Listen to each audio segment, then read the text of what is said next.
I stood on the cold, wet pavement in my ruined white maternity dress, while my husband threw my baby's ultrasound pictures directly into the mud. My mother-in-law stood behind the iron gates, sipping champagne and smiling as my water broke right there in the pouring rain. I didn't beg, and I didn't scream. I just reached into my purse, pulled out my phone, and made one single call to a private number I hadn't used in 10 years. When those two black SUVs pulled up 10 minutes later, the smiles vanished from their faces forever.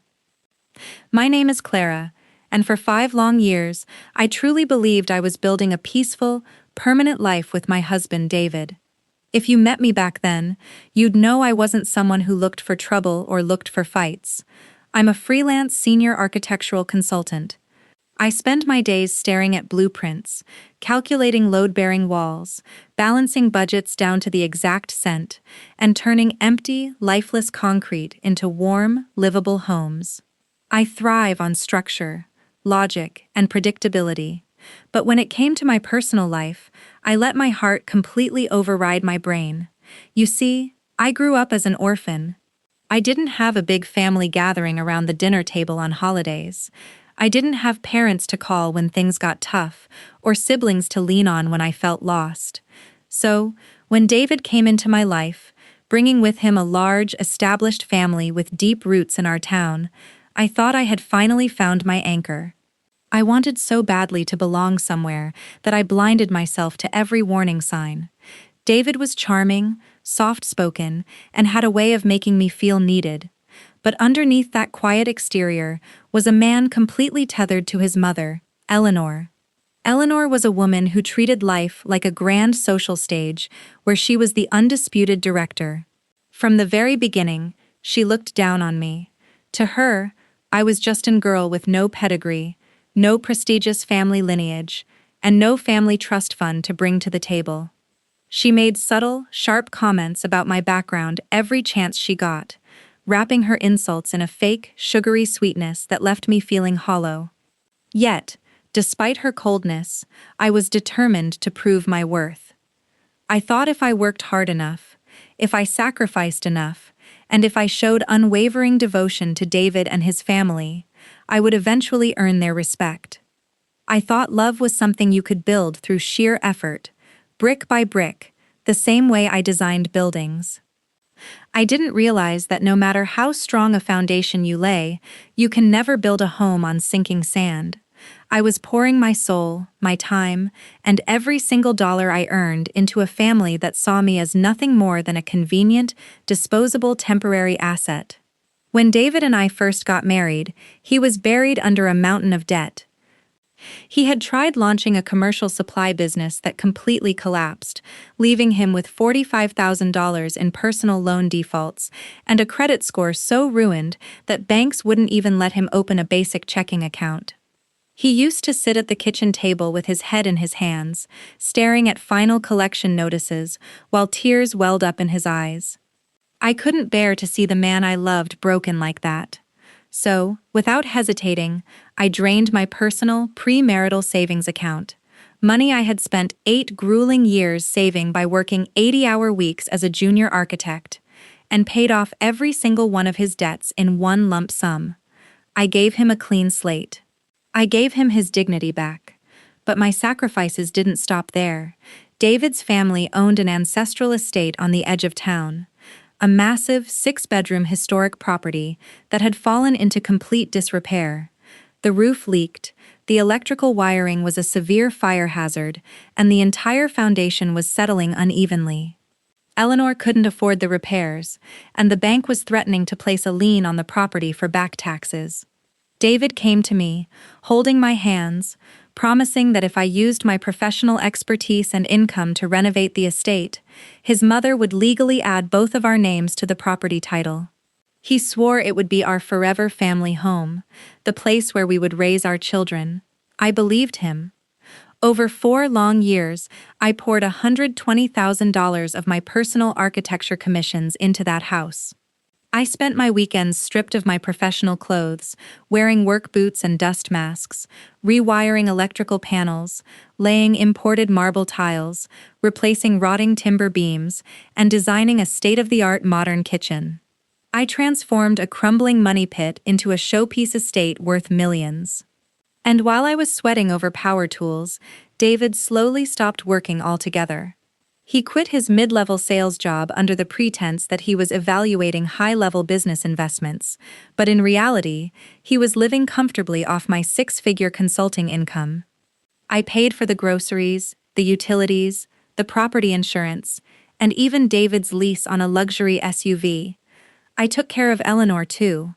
When she claimed her joints ached and she couldn't drive, I personally scheduled all her medical appointments, drove her across the state to see specialists, and picked up her expensive prescriptions. When she complained that her social circle was going on a weekend retreat to a luxury spa resort, I handed her my own credit card and told her to enjoy herself. I thought I was being a good daughter-in-law. I thought I was showing her what unconditional family love looked like. Every time I brought up updating the property deed to include my name, Eleanor would pat my hand with a thin, tight smile and say, "Oh, Clara dear, why rush through legal paperwork? You're family now. What's ours is yours." And David would nod along, telling me not to be so transactional about family matters. I was working myself to the bone, running a thriving business while managing a massive household, yet I felt a creeping sense of exhaustion in my bones. I was giving everything, my youth, my money, my health, and receiving nothing in return except subtle condescension. Still, when I found out I was pregnant after 2 years of trying, I wept tears of joy. I thought a baby would finally seal our bond. I thought our child would bring the peace I had spent 5 years desperately paying for. I didn't know that my pregnancy was about to trigger the ultimate betrayal. By the time I hit my 8th month of pregnancy, I was exhausted, but I was happy. The nursery was finished, a sunlit room painted in soft green with custom-built white oak cribs I had designed myself.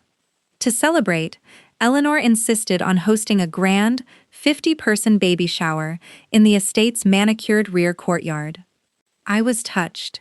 For a brief moment, I thought my mother-in-law had finally accepted me. I wore a delicate white floral maternity dress, my hand resting gently on my bump, greeting our friends, colleagues, and family members under the afternoon sun. At 4 p.m., just as the waiters were setting out the champagne and 3-tiered cake, Eleanor stood up near the head table. She picked up a silver spoon and tapped it against her crystal champagne flute. The sharp, metallic ringing echoed across the courtyard, bringing the chatter to a sudden halt.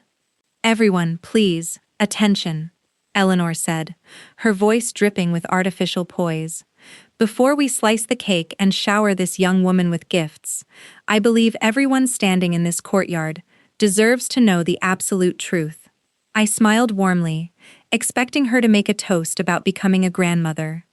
But when I looked at her eyes, a sharp, cold fear gripped my chest. Her smile wasn't warm, it was vicious. Eleanor reached into her leather handbag, pulled out a thick, white envelope, and tipped it over the main table. Dozens of glossy, printed photographs spilled across the white tablecloth, right next to the floral arrangements. Guests leaning in gasped. "This baby shower is a farce," Eleanor announced, her voice booming across the speakers. "My son, David, is a trusting man, a good man, but this woman, this orphan with no background, has been lying to him since the day she found out she was expecting. This child is not my son's." My breath hitched in my throat. "Eleanor, what are you talking about?" I cried out, my hands trembling as I reached for one of the photos on the table. They were blurry, zoomed-in shots of me sitting in the passenger seat of a dark SUV, talking closely with a tall man in a dark jacket. It was Marcus, a private, licensed heavy cargo logistics driver I had personally hired and paid 3 days prior to transport heavy, antique nursery furniture from an estate sale 2 towns over. "I had a private investigator follow her," Eleanor declared, looking around at the horrified faces of 50 guests. She's been secretly meeting this man for months. She used my son for his family's name, and now she's trying to trap him with another man's baby. Panic surged through me. My blood ran cold. I spun around to look at David, expecting him to step up, take the microphone, and put an end to his mother's insanity. I expected him to look at me with trust. Instead, David was staring at the photographs, his eyes wide and bloodshot. His face flushed a dark, angry red. "David, look at me," I pleaded, tears streaming down my face as I grabbed his sleeve. "It's Marcus, the driver from the furniture delivery. I showed you the receipts on Tuesday. David, please, you know me." David violently ripped his arm out of my grip. "Don't touch me, you lying snake," he roared, his voice cracking with unchecked rage. He didn't check the dates on the photos. He didn't ask a single rational question. His fragile ego and years of his mother's poisonous whispering completely overrode any shred of logic. In front of 50 gasping, whispering guests, our neighbors, my professional contacts, his friends, David grabbed my wrist with an iron grip. "David, stop! You're hurting me! I'm 8 months pregnant," I sobbed, stumbling as he dragged me across the grass toward the heavy iron front gates of the estate. "Get out of my house!" David screamed, his face contorted in disgust. When we reached the brick driveway, I tripped over the curb and fell hard onto the asphalt. David reached into his jacket, pulled out the printed ultrasound scans of our daughter, crumpled them in his fist, and hurled them directly into the muddy puddle beside my knees. Eleanor walked out to the gate, holding her glass of champagne, watching with a cold, triumphant sneer. "Don't ever step foot near my family again," David spat, his voice filled with venom. He slammed the heavy iron gates shut, the metal clanging like a prison door locking me out. I sat alone on the cold, wet pavement in the pouring rain. My white dress was soaked in black mud, my hands were scraped and raw, and my chest was heaving with hyperventilation. And then, a violent, tearing pain shot through my abdomen. I gasped, clutching my stomach as a warm wave of fluid soaked through my clothes. My water had broken right there on the street. I was in labor, thrown out like garbage in the middle of a storm. The sharp contraction hit me like a lightning strike, tearing through my body and leaving me breathless on the wet asphalt. I lay there in the mud, clutching my bump, while rain poured over my face, mixing with the tears streaming down my cheeks. Inside the iron gates, I could hear the muted sound of laughter and glasses clinking as Eleanor and David carried on, triumphant in their pathetic, calculated public spectacle. They thought they had broken me. They thought they had stripped me of my dignity, thrown me into the gutter, and won the ultimate game. But as another agonizing contraction rippled through my stomach, something fundamental shifted inside my soul. The helpless, crying woman lying in the dirt died right then and there. The grief, the panic, and the blinding heartache evaporated, replaced by an icy, absolute clarity. I wasn't just a heartbroken wife anymore. I was a mother protecting her child, and I was an architect who knew every single weak beam holding up David and Eleanor's fragile castle. They forgot one critical detail. I was never just the passive wife decorating their estate. I was the person who held every single key to their financial reality. With shaking fingers, I pulled my phone from my soaked purse. I bypassed the police and the general emergency hotline. Instead, I dialed a private, unlisted number that I had kept locked in my secure contacts for over 6 months. A number I had sworn I would only dial if my life was completely pushed to the edge. 6 months ago, while pulling old structural permits from Eleanor's dusty attic trunks to prepare for the nursery build, I had stumbled upon a forgotten metal lockbox. Inside wasn't just old family photos. It contained original banking ledgers, forged wire transfer receipts, and sworn affidavits from 10 years prior. I realized that Eleanor hadn't just legally separated from David's wealthy uncle Arthur. She had systematically framed him for a $1.5 million corporate embezzlement scheme to steal his share of the ancestral trust fund and seize the family estate for herself. Arthur had been banished, his name dragged through the mud, forced to rebuild his life from absolute scratch overseas, while Eleanor lived like royalty off his stolen fortune. Over the past few months, out of a deep sense of justice, I had quietly reached out to Arthur. Using my access as the estate's lead restorer, I worked alongside his top forensic accountants to match every single forged signature and stolen dollar. We had built an ironclad, airtight fraud case. The legal trap was completely set, signed, and ready to spring. I had originally hesitated to fire the shot out of a naive desire to protect David. Now, sitting in the mud with my water broken, those hesitation vanished entirely. The line rang twice before a deep, calm voice answered. "Clara, is everything all right?" "Arthur," I spoke, my voice cold, steady, and devoid of a single tear. "They just threw me out. My water broke. It's time." "Hold on, Clara," Arthur replied immediately, his voice sharp with authority.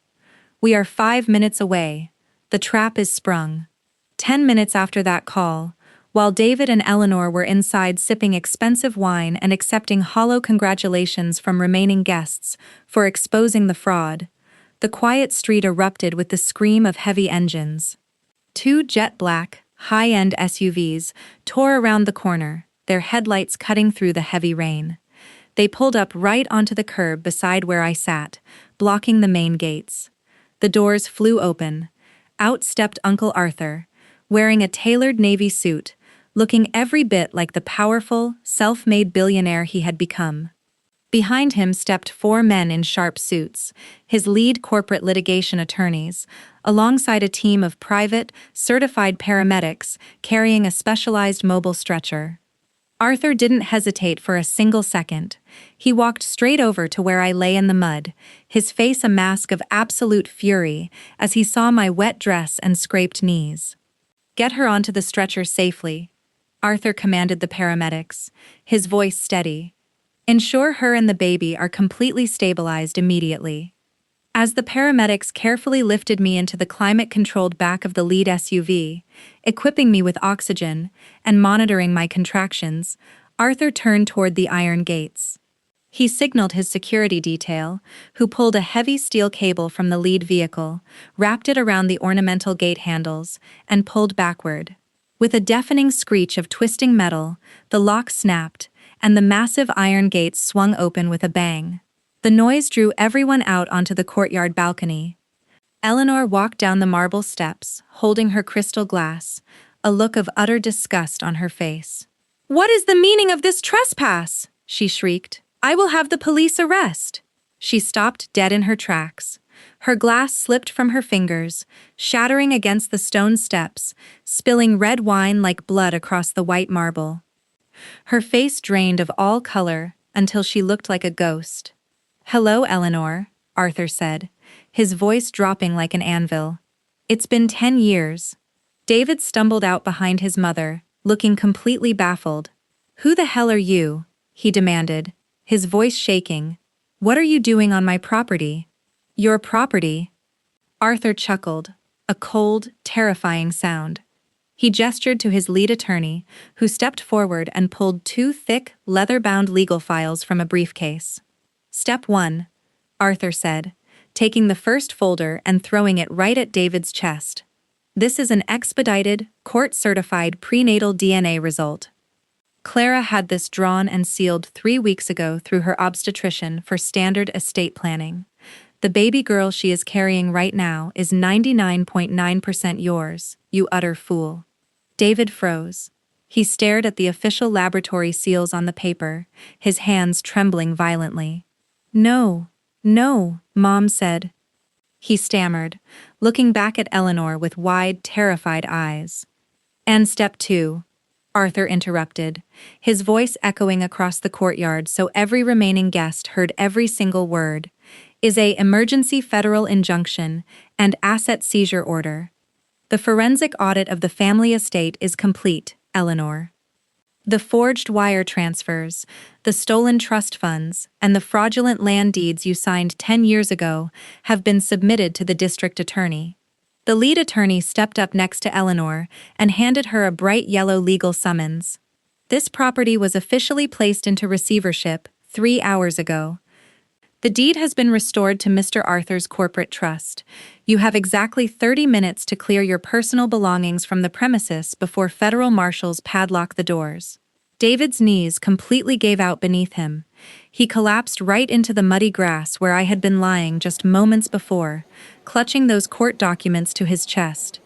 The color had fled his face entirely as the catastrophic reality settled into his brain. He had just thrown away the woman who rebuilt his life, disowned his own innocent child, and enabled his mother's crimes, all for a lie that ruined him in under 60 seconds. He scrambled toward the open SUV doors on his hands and knees, tears carving tracks through the mud on his cheeks. "Clara! Clara, please!" he sobbed, his voice cracking hysterically. "I didn't know. She tricked me. I swear I love you, Clara. Please don't do this to our family." I sat supported by the paramedics in the back of the warm vehicle, an IV already inserted into my arm. I looked down at him through the rain-streaked window.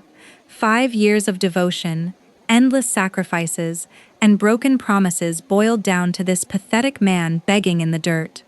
I felt no rage, no desire to scream, and no urge to gloat. I felt absolute, icy indifference. Without saying a single word, I reached out and slowly rolled the window all the way up, cutting off his desperate cries. "Take her to the hospital," Arthur instructed the driver calmly. "I'll handle the cleanup here." 2 hours later, in a private, quiet hospital suite funded entirely by my own architectural firm, I gave birth to a gorgeous, 8-pound baby girl named Maya.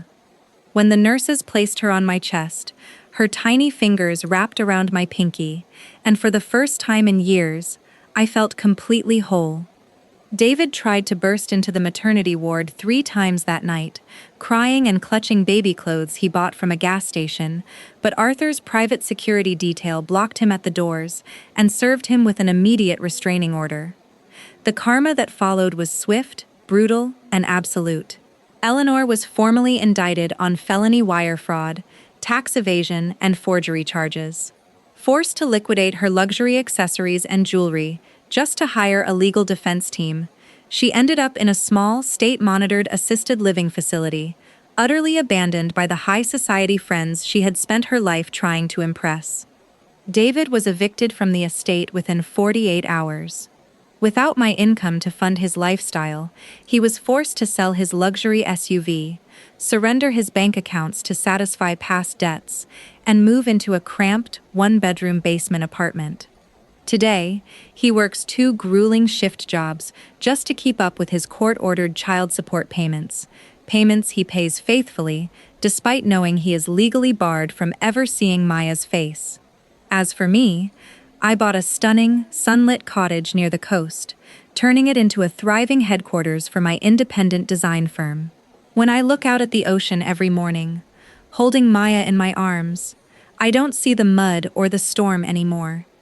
I only see the solid, indestructible foundation I built with my own 2 hands, a life where no one will ever break us again.